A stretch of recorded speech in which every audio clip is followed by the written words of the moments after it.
Bitcoin is not so much about the currency aspect of it, but the economic institution aspect of the blockchain and a fraud-free system. Now, I wanted to show you a video, but apparently it didn't arrive. And that is, but all of you may have seen it. It's about, it was Franz de Waal played it at his TED Talk, and this is the monkey fairness experiment. I don't know if anybody saw that.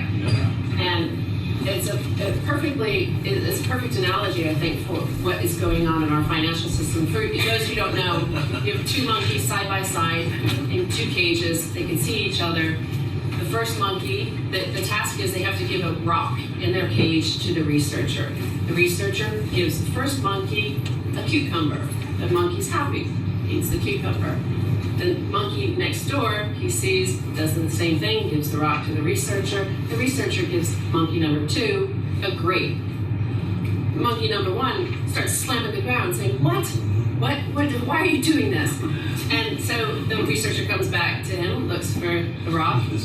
First, he takes the rock, rubs it against the wall, thinks he's doing something wrong. Did he do something wrong to fail to get the grape? Gives her the rock, and she gives him a cucumber. He's like, no, throws the cucumber at her, and then monkey number 2 does the same thing, gets a grape. What happens to monkey number 1? He responds like what you see in Athens or Cairo or the Indignados in Spain.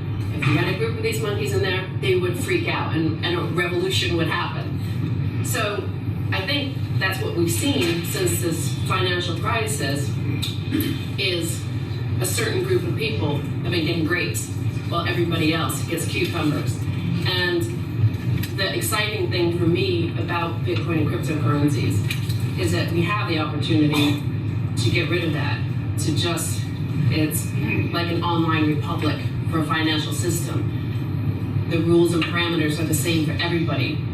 You get a grape if you are worth the grape, if you work hard enough for the grape. It's not just because some central banker decides to print up $700 billion and give it to you because you're too big to fail.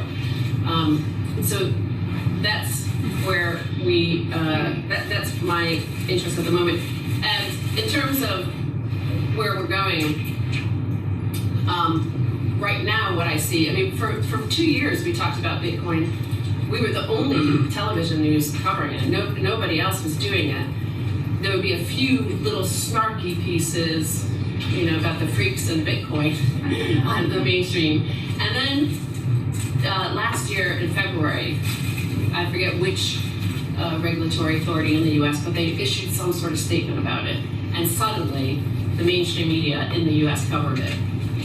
And you remember the price went bonkers. It had been for years, between $2 and $20, and then suddenly it went up to $150, and then it crashed. And they're obsessed with the currency aspect of it, the money, the price. They constantly just talk about the price. So every single time it rises rapidly, or every time it collapses rapidly, they talk about it. Now, it's obviously a Ponzi scheme. Never once do you ever hear them talk about the blockchain. They don't even see that part of it, which is way more interesting than the currency aspect. I first came to it because of the currency. I thought it was a virtual currency, and my partner Max, who has not yet trolled me out there, he has a patent on a virtual currency, and I thought it was a virtual currency.